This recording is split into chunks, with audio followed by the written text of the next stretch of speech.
Hi, everybody, and welcome back. Once again, we're blessed to have Dr. Hardt with us. Dr. Hardt, thank you so much for joining us. Hi, Doug. It's always a delight for me to hang out with you. Yeah, but I know you've been busy leading trainings at the Biocybernaut Institute in Sedona, and things have been very busy with a lot of new things coming out. But I thought what we do today, Dr. Hardt, if it's okay, is answer some of the questions we've been getting from viewers. Oh, that's always fun. All right, great.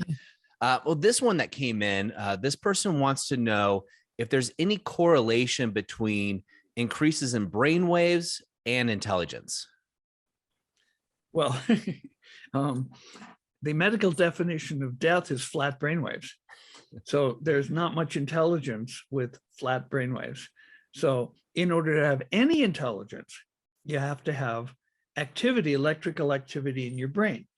Now, let's say that you are in a coma. You come up from flatlining, like maybe you died on the operating table and your body was maintained by a heart-lung machine. I've actually worked with people like that. They had flat brainwaves for 3.5 minutes, so they were clinically dead. But let's say you come up out of that and then you're in delta. Well, delta is coma or deep sleep, and there's no intelligence in delta, at least not what we would think of intelligence. There's body can breathe, the heart can beat, so there's a certain basic level of functional intelligence. But they've done studies with college students where they have them sleep in the lab, and they have a tape recorder that has, the student has recorded some important messages, lessons, and the tape recorder only comes on when the student is in delta. And what they've demonstrated, there is zero learning when the brain is in delta. So just not possible to learn anything when you're in delta. Now, I've been very interested in, over the decades, in learning more about the benefits of the various Biocybernaut trainings. And one summer, everyone who came for training, I gave them an IQ test. This was the Kaufman Adolescent and Adult Intelligence Test. And it has two main subscales, which are the verbal IQ and the mathematical and logical IQ. Each of those has 6 subscales. And so gave the test to people before the training. It's quite tedious to administer. It takes about 4 hours per person, and it can only be done one person at a time. So it's not something that we typically include in our mix of public fee-for-service trainings. This was a research project. And so to my great delight, but not surprise, there were big increases in IQ associated with people doing the alpha training. And there were some interesting nuances. Both the verbal IQ went up and the mathematical and logical IQ went up. Now, the verbal IQ is interesting because of the 6 subscales, 4 of them were heavily vocabulary based. For example, if you, a lot of them were syllogisms like cow is to milk as chicken is to, and then you have 3 choices: apple, egg, and rock. And so, if you know what all those things are, you'll say cow is to milk as chicken is to egg. And so you demonstrate some understanding of relationships. But if there's any one or more of the words, and they typically use big words on IQ tests, if you don't know one or more of the words, you might be the sharpest tack in the box, but you will not be able to successfully complete that syllogism. And so I would not have expected, nor did I find, any change in the subscales that were basically vocabulary based. If you didn't know a word before the alpha training, 7 days later, you're not likely to know that word unless somebody used it in the training. However, the other 2 subscales on the verbal IQ test were so powerfully and beneficially impacted by the alpha training that it brought the whole dimension of verbal IQ into statistical significance. Now, what were those dimensions, those subscales that were so powerfully impacted. One was auditory recall, and the other was delayed auditory recall. You've probably had the experience of, talking to somebody, and then 5 minutes later, you realize that some key features of what you just told them went one ear in one ear and out the other. They don't remember.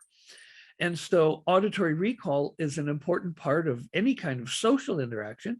And it's certainly an important part of any kid's experience of school. The teacher will stand up and talk, and the kid is, supposed to remember.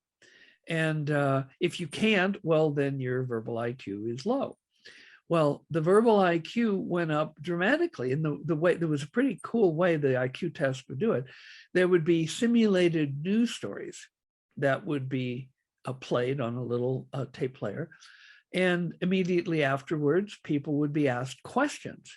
Now, it wouldn't necessarily be that the answer was directly in a sentence, but by putting 2 or 3 sentences together and remembering those 2 or 3 sentences, you would be able to answer the question. And so that ability improved dramatically after alpha training. People spend so much time in the chamber listening intently to their tones, which are changed 50 times per second, that their nervous system is trained how to pay attention verbally in a, shall we say, much more sustained manner. At least that's one theory of why this works. But also, there was another form of the verbal IQ test that also went into strong statistical significance, and that was delayed auditory recall. 4 hours after the original news stories had been read or had been played to the people, there would be additional questions related to those simulated news stories. And so this required that you not only remember short-term, but that you remember long-term, 4 hours later, in order to be able to answer these questions. And both of these skills were dramatically improved by the alpha training. And so there were also then, on the mathematical and logical IQ, there were also significant increases there. So both aspects of intelligence were beneficially affected. Now, there were some interesting, because I analyzed the data, 6 ways from Sunday, and learned, for example, that the average gain in IQ, which was 11.7 points, was unrelated to where people started. The process helped the dummies the same as it helped the geniuses. Everybody went up.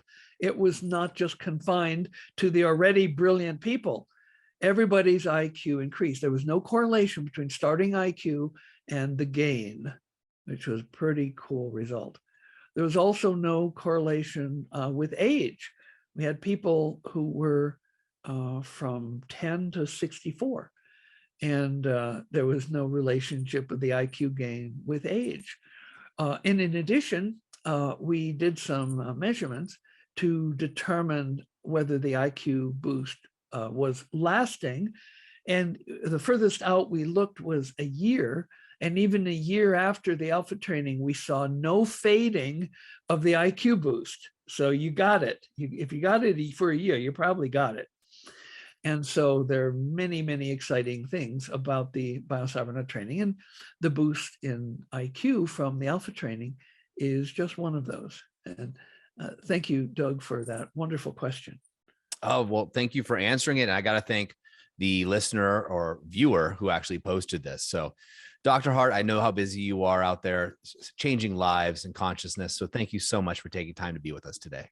It's a delight, and I appreciate every opportunity to reach out and help people understand what's waiting for them inside their own brain. Hi, I'm Tony Robbins. Listen, if you are looking to improve your brain, your psyche, your ability, your emotions, your ability to really maximize your performance, and you want to really dig into your brain, my dear friend, Dr. Jim Hardt, and his Biocybernaut program is extraordinary. I've been through it myself. My wife Sage has, members of my family have, and we found it to be truly extraordinary. But it is not for the faint at heart. Unless you're dead serious about really taking things to the next level, don't bother. We went through the alpha program designed to maximize your ability to create alpha waves. And it was challenging and it was incredibly rewarding. And I'd recommend it to anybody serious about improving the quality of their lives or including the quality of their family lives as well. So check out Cybernaut, check out Dr. Jim Hardt. And if you do, I think you'll be really, really pleased. And the entire time you are learning to think and how you think these electrodes create sounds. And you learn how to put yourself in the zone of alpha. But it's a bitch. It's horrible. I wouldn't recommend it to anybody that wants easy experiences, but I'd recommend it to anybody that wants to grow immensely. And by the first day, I'm like, who do I got to shoot to get out of this thing? Oh, it's me. I'm the one that did this shit. Right? But by the end of the week, all three of us were able to go into this state of alpha. And if you're familiar with alpha, the best way I can describe alpha is there's no problem that can't be solved in alpha. Because every problem that we have was created by us.